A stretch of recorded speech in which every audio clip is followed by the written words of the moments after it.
Pakanta-kanta ako habang binabanlawan ang hinugasang pinggan na pinagkainan namin ni Chamiding. Humikab ako. Nakaramdam na ako ng anto kaya malamang ay maaga ako nito makakatulog. Napagod kasi ako kaninang umaga pero ayos lang, worth it naman.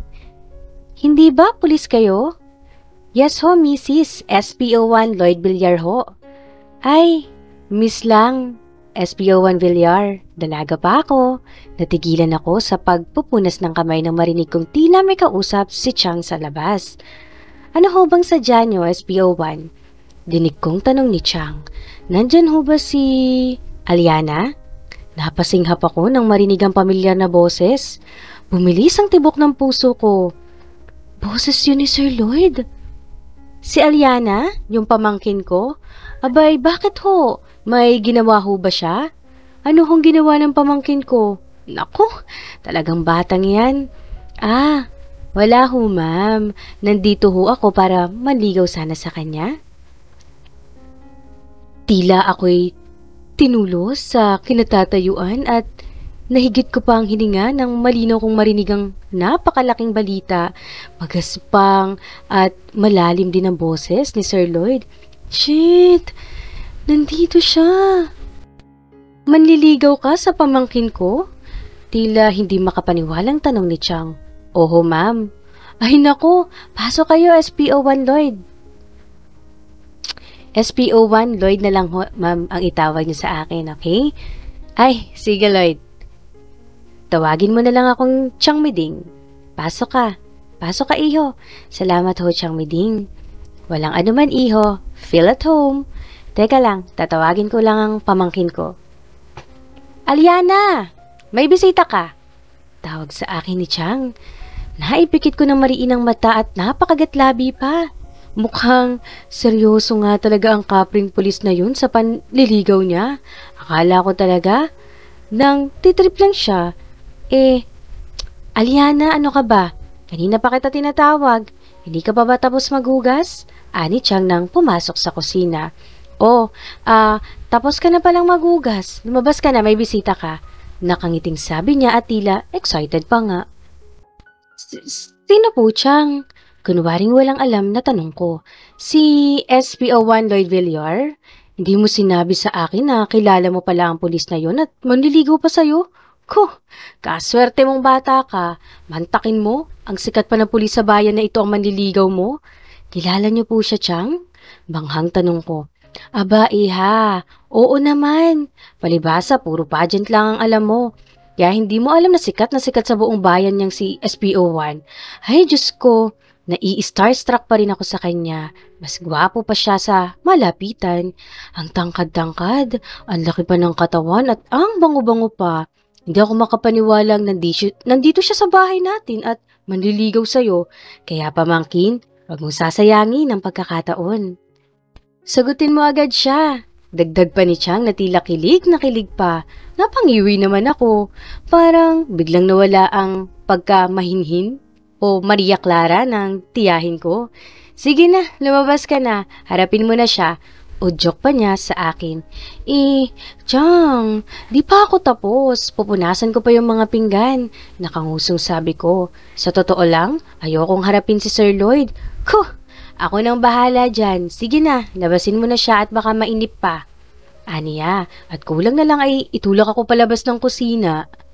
Napakamot naman ako sa ulo. Kasi naman bakit kasi pumunta-punta pa siya? Ayoko magpaligaw sa kanya. Di ko siya type, no? Ano pang tinatayo-tayo mo dyan? Lumabas ka na at naghihintay na yung tao. Untag sa akin ni Chang na pinupunasan na ang mga hinugasan kong pinggan. Kasi, Chang, kakamot-kamot sa ulo at pisnging sabi ko. Ano? Wag mong sabihin nahihiya ka? Sus!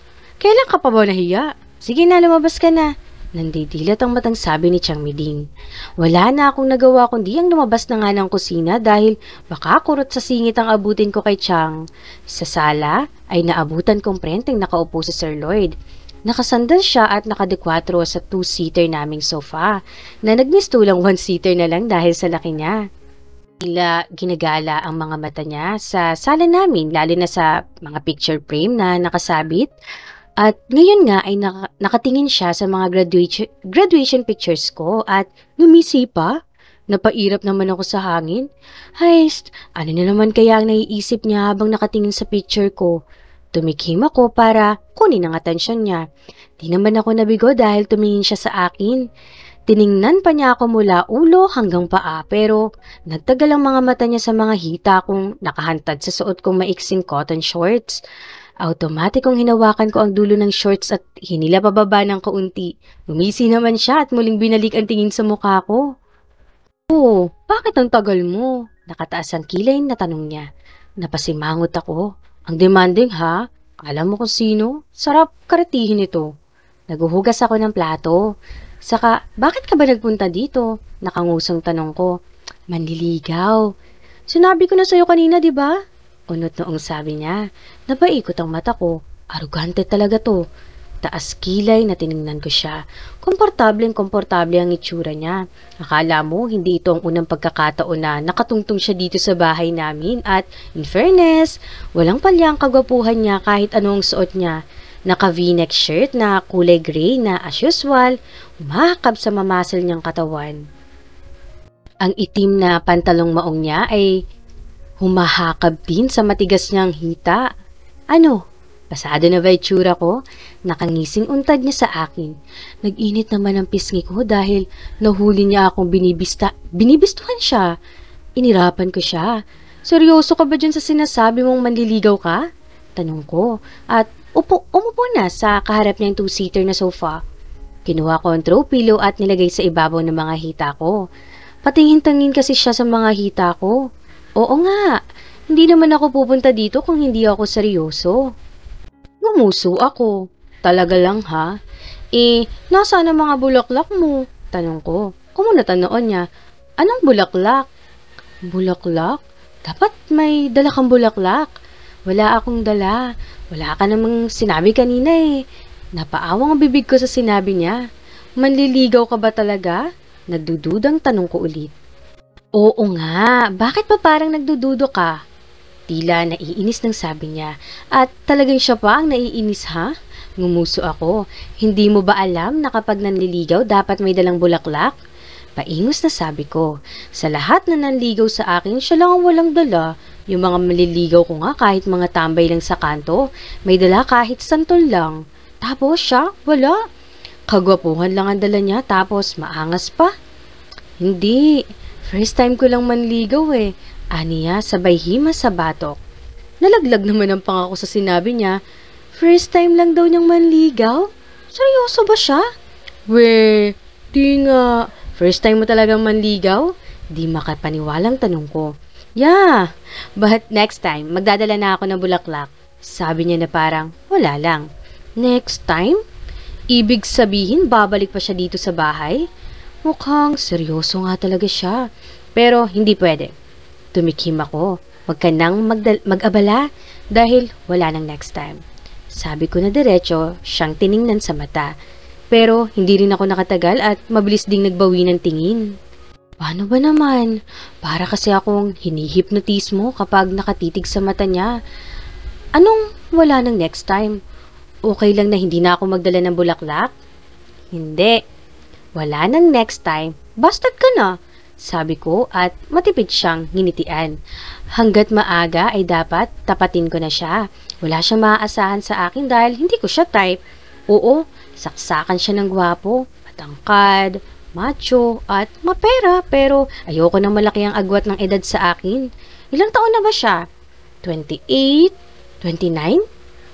30? Ayoko na higit pa sa 3 taon ang tanda sa akin ng lalaki. Gusto ko hanggang 2 taon lang. Bastet? Anong ibig sabihin nun? Sinasagot mo na ako? Kunot noong sabi niya. Napasinghap ako. Hindi no. Ibig sabihin na busted, wala na. Nire-reject ko na ang panliligaw mo. Hindi ko na pwedeng manligaw. Paliwanag ko. Nagsalubong naman ang kilay niya. What? Anong reject na? Kakaumpisa ko palang manligaw, reject na kaagad. Hindi ako pumapayag. Tila inis na sabi niya. Nagpaawang naman ang labi ko at hindi makapaniwala sa reaksyon niya.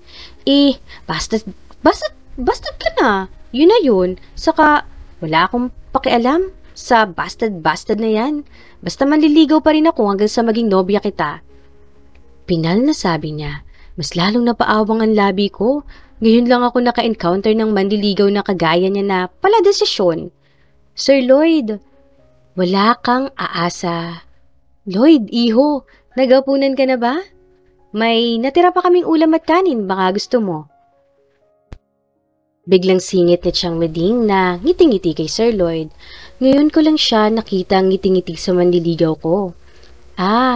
Tapos na ho, Chang Meding. Nagapunan na ho ako sa bahay ng kaibigan ko. Next time na lang ho siguro. Nakangiti ding sabi ni Sir Lloyd. Sinabi mo yan ha? Huwag kang mahihiya sa amin ng pamangkin ko. Teka, ano bang paborito mong ulam para yun yung lulutuin ko sa susunod mong pagpunta? Tila excited ba na tanong ni Chang Meding? Kahit ano naman ho kinakain ko, Chang. Hindi naman ho ako mapili sa pagkain. Natatawang sabi pa ni Sir Lloyd. O sige, basta masarap ang iluluto ko. Kailan ka ba ulit pupunta? Tanong ni Chang. Bukas ho. Pagkatapos ng duty ko, pupunta ako dito. Ani Sir Lloyd at bumaling sa akin. Pangako, bukas, magdadala na ako ng bulaklak. Ano pang bulaklak ang gusto mo? Akmang sasagot ako nang maunahan ako ni Chang Meding. Sunflower. Sunflower ang paboritong bulaklak niyang si Aliana. Naku, Sir Lloyd, alam mo ba dati? May tanim pa kami niyan sa labas. Nangamatay na lang dahil pinaglaruan ng mga bata. Tumango-tango naman si Sir Lloyd. Okay, bukas. Magdadala ako ng sunflower. May iba ka pa bang gusto? Baka may gusto ka pa, pagkain. Anong paborito mong pagkain? Akmang magsasalita ako ulit ng unahan na naman ako ni Chang. Lahat naman kinakain niyang si Aliana. Wala siyang pinipili. Pero ang paborito niya ay chicken inasal, kwek-kwek at calamares. Hindi lang siya pwede sa hipon dahil may allergy siya doon, okay? Sabi ni Chang na ikinatungo naman ni Sir Lloyd na naman. Bumuntong hininga na lang ako. Pero hindi mo na naman kailangan at saka alam mo naman tong pamangkin ko? Naku, napakahilig nito sa mga pageant.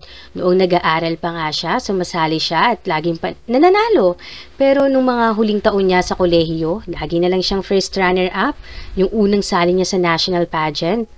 Nakaawang na lang ang bibig ko habang palipat-lipat ang tingin kay Chang Meding at Sir Lloyd. Silang dalawa na lang kasi ang nag-uusap, hindi ako makasingit. Tapos si Chang, buong talambuhay ko na ang kinwento kay Sir Lloyd. All ears naman ng lalaki at ngingisi-ngisi pa kapag may kinukwento si Chang Meding na nakakatawa tungkol sa akin. Iniikutan ko lang siya ng mata. Panay din ang tanong ni Chang ng tungkol sa buhay ni Sir Lloyd na sinasagot naman ng lalaki. Nag-iisang anak lang pala siya at nasa Manila ang mga magulang niya na pinapatakbo ang negosyo nila. Pero napanganga ako nang malamang 35 years old na pala siya. Akala ko nasa 28 lang siya o nasa 30. 12 years ang agwat ng edad namin. So, it's a no talaga. A big, big no. Ingat ka sa pag-uwi, iho. Bukas, total babalik ka, di ba? Magluluto ako ng masarap na ulam para sa'yo. Ani Chang, nasa labas na kami ng maliit naming gate at inihatid na pauwi si Sir Lloyd. Aasahan ko po, Chang. Pag out ko bukas, dito ang diretso ko. Nakangising sabi ni Sir Lloyd. Oo ba? Hindi ako mapapahiya sa'yo, ha? Binalingan naman ako ni Chang. Magpaalam ka na kay Lloyd, Aliana. Nandidilat ang mata, sabi niya. Maasim naman akong umiti kay Sir Lloyd. Ingat ka sa pag-uwi, Sir Lloyd. Labas sa ilong na sabi ko. Gusto ko pa sanang idagdag na wag na sana siyang bumalik pero siguradong kurot ang aabutin ko kay Chang na hindi obvious na botong-boto sa kanya. Sure, para sa'yo. Nakangising sabi niya at kumindot pa. Nanlaki ang butas ng ilong ko at di na lang nagkomento pero nagiinit ang pisngi ko hanggang sa makalis na ang sasakyang lula ni Sir Lloyd. Nasa labas pa rin kami. Si Chang ay nagbababay pa. Napansin ko naman ang ilan naming kapitbahay na nakatingin sa amin. Ang pinsan ko namang si Ben ay sumili pa mula sa pinto ng kanyang salon at nakataas ang kilay. Alam kong mamaya lang, uuriratin niya ako. Oy, Aliana! Ano yung narinig ko kanina? Binabasted mo na sa SPO1 Lloyd? Sita sa akin ni Chang. Pagpasok namin ng bahay, kakamot-kamot, Sa ulong hinarap ko siya. Chang, di ko po siya type, sabi ko. Nagsalubong ang kilay niya at namaywang. Anong di mo type? Bulag ka ba? Chang, malaki ang agwat ng edad namin. Narinig niyo naman, di ba? 35 years old na siya. 12 years ang agwat ng edad namin? Nakangusong sabi ko. Oh, ano naman? Anong masama doon? Lalong nang haba ang uso ko. Chang, ayoko nang masyadong matanda sa akin. At ayun na nga, pinalo niya ako sa braso. Aw! Daing ko at hinimas ang braso kong pinalo niya. Bumuntong hininga na naman siya at seryoso akong tiningnan. Alam mo pamangkin, bibihira ka nalang makatagpo ng ganong lalaki na kagaya ni SPO1. Bakit hindi mo muna siya kilalanin? Huwag kang tumingin sa edad. Sa personality kanya tumingin at sa estado niya sa buhay. Sa hirap ng buhay ngayon, maging wais ka at maging praktikal. Hindi sa pinagtutulakan kita sa kanya dahil lang may kaya siya sa buhay. Ang akin lang, nasa kanya na ang lahat ng katangian ng lalaking gusto ko para sa'yo. Yung lalaking stable na sa buhay at alam kong kaya kang alagaan. Siyempre, bilang tiyahin mo at tumatayo na ring magulang mo, gusto ko maayos ang buhay mo sa hinaharap. Kilalanin mo muna siyang mabuti, okay? Kung may matuklasan kang tinatago niyang bahong ugali, di bastutin mo. Hindi kita ipipilit sa kanya. Pangaral niya sa akin. Ngayon ko lang siya nakitang ganito kaseryoso sa pangangaral sa akin. Pangaral niya sa akin. Ngayon ko lang siya nakitang ganito kaseryoso sa pangangaral sa akin. Tungkol sa manliligaw ko. Karaniwan kasi madalas puro siya okray sa mga manliligaw ko na kesyo mga tambay lang daw sa kanto at walang mangyayari sa buhay ko kung sila ang papatulan ko. Magagaya lang daw ako sa mga anak ng ibang mga kapitbahay namin na pumatol sa tambay. Nang magkaanak, hindi na alam kung saan nahanap ng pambili ng gatas at diaper ng anak. Naiintindihan ko naman si Chang. Gusto lang niyang mapaayos ang buhay ko. Opo, Chang, susundin ko na po kayo. Sabi ko na lang, tumangutang-ulang si Chang. Mainam yang pamangkin at saka, di ka nalugi kay SPO1, no? Kumbaga, full package na. Ngiting-ngiti na sabi niya. Oo na po, nasa kanya na lahat. Nakangusong sabi ko, puring-puri na talaga si Sir. O sige, sa kwarto na ako at magpapahinga at inaantok na ako. Ikaw na ang bahala dito, okay? Hilak mo mga bintana at pinto bago ka matulog. Huwag mo rin kalimutan ng mga ilaw. Pili niya sa akin at pumasok na ng kwarto niya. Ako naman ay tumambay muna sa sala at binuhay ang TV. Kinuha ko naman ang folder na dala ko galing school at chineka ng mga quiz paper ng mga estudyante ko. Pagkatapos nito ay matutulog na ako. Sa kalagitnaan ng malalim na gabi ay may isang anino ang umaaligid-gid sa isang sarado ng bahay. Pasilip-silip siya sa loob ng bakuran na tila naninigurado. Mukhang tulog na ang mga nakatira sa loob dahil patay na ang mga ilaw. Nakita pa niya ang isang single na motor na mukhang bagong-bago pa. Pasimple pa siyang lumapit sa nakasaradong maliit na gate. Dito nakalak. Luminga-linga muna siya sa paligid. Walang tao. Kung may tao mang tumaraan ay agad siyang magtatago sa mga halaman at lalabas kapag wala na. Lumapit sa kanyang asong tinahulan siya kanina pero umamo ng bagya kasi may dala itong tinapay. Shoo, shoo, dun ka. Bulong na saway niya sa aso at tinaboy-taboy ito. Lumayo naman ang aso. Sumimple ulit ang lalaki. Lumapit siya sa maliit at maliit na gate at dahan-dahang pinihit ang bakal na lock. Nang mabuksan ito ay maingat niyang binuksan ang manipis na bakal na gate.